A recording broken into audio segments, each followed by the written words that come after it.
Social neuroscience continued. In Tibet, there was an old tradition called crazy wisdom. And part of what the lineage was about, and the person who taught it, Chogyam Trungpa Rinpoche, had to do with kind of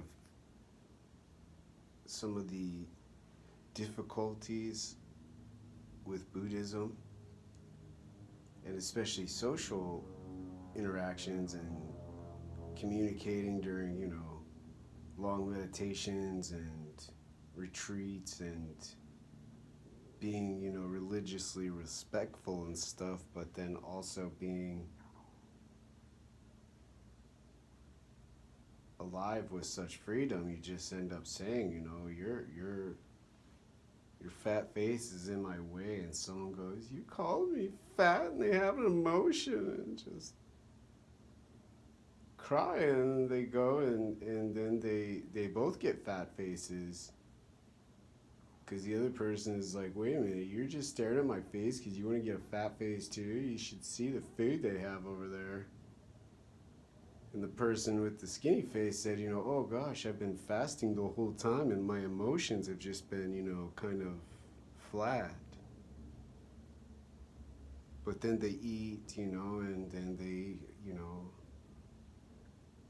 have compassion for each other, like, okay, they shouldn't have called the person fat faced, and they shouldn't have, caused an emotion like,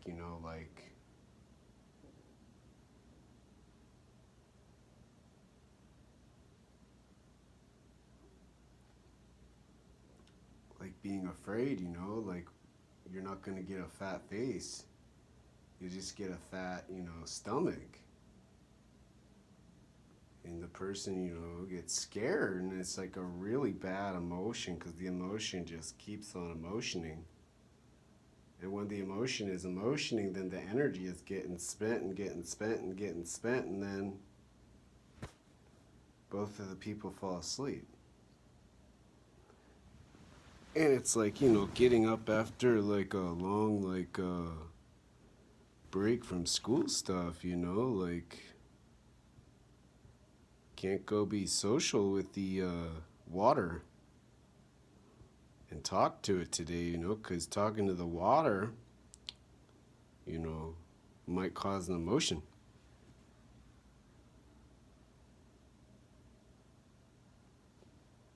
Plain out scared, drowning. From the water having emotion back. Anger.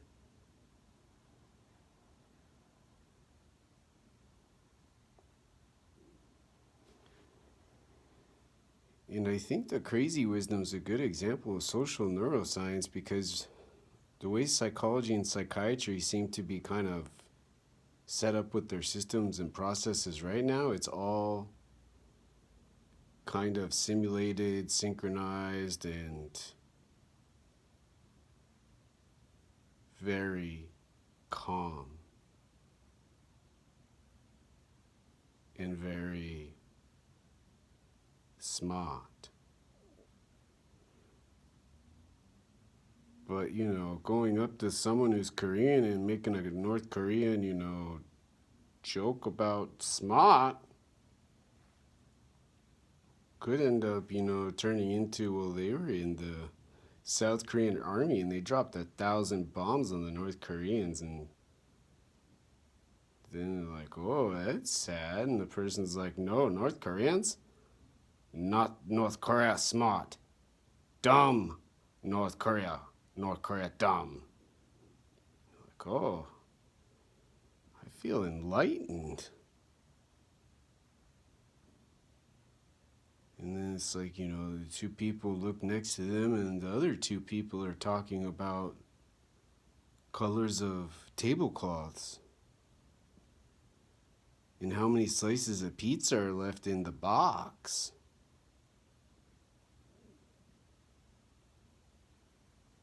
But then two friends make, food, and people eat bone broth and rice.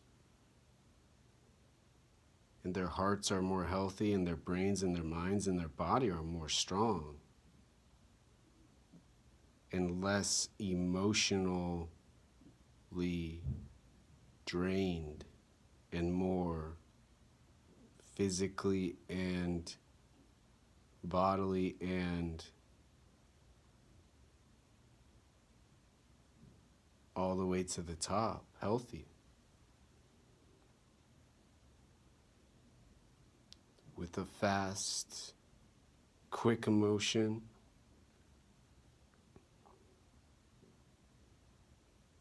funny, smart, North Korea smart, and peace sign at the same time, so there's not a laser guided bomb that just goes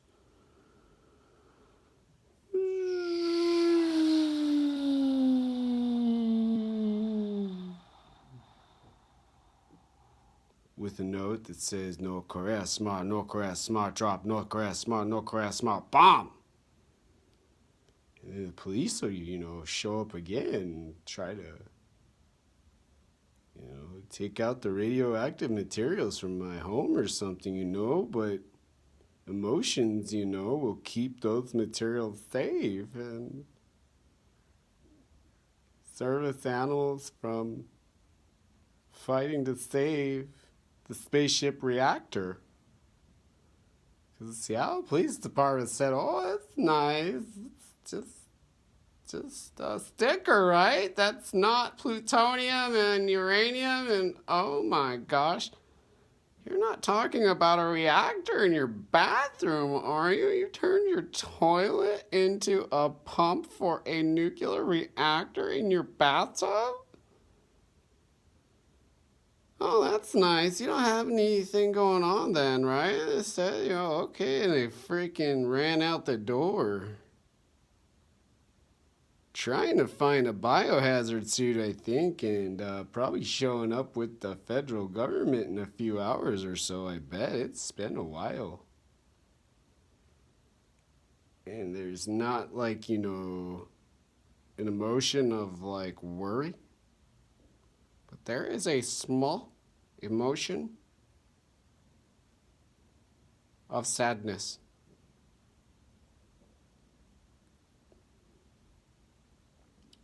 Mostly because I've been throwing my sloth in there as punishment, because Raspberry likes it where it's warm and doesn't seem to really get bothered by the radiation. So I thought, well, it's better than, trying to blow on the hair of the sloth service animal, because there's no heat in here. I guess I'll have to, turn the oven on and just throw the sloth in the oven. I don't know, that's socially a friendly emotion, I think, an energetic interaction, the heat, and then, the warmth, and then I just, go back to bed, take a nap, and then, start over and try to get the service animal out of the ashes, the heat. And then there's kind of a mind disappearance, where the dialect and the ethnicity and the quality of the North Korean laughter, emotion, goes and goes and goes, but too many chemicals and the emotions are too erratic.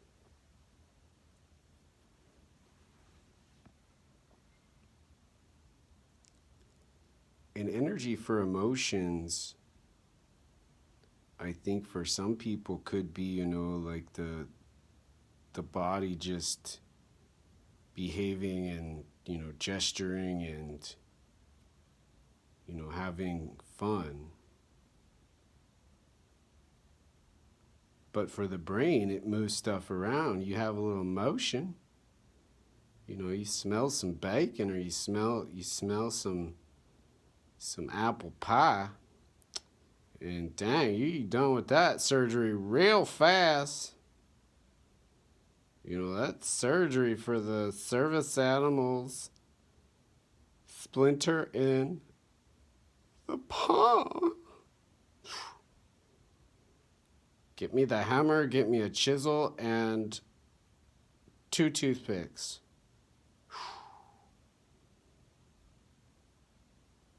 You know, calm the service animal with maybe a little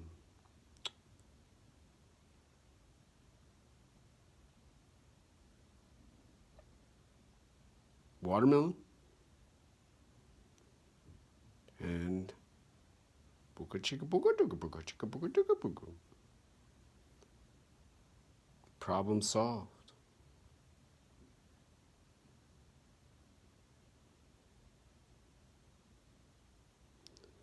And emotions can be useful for rest and naps.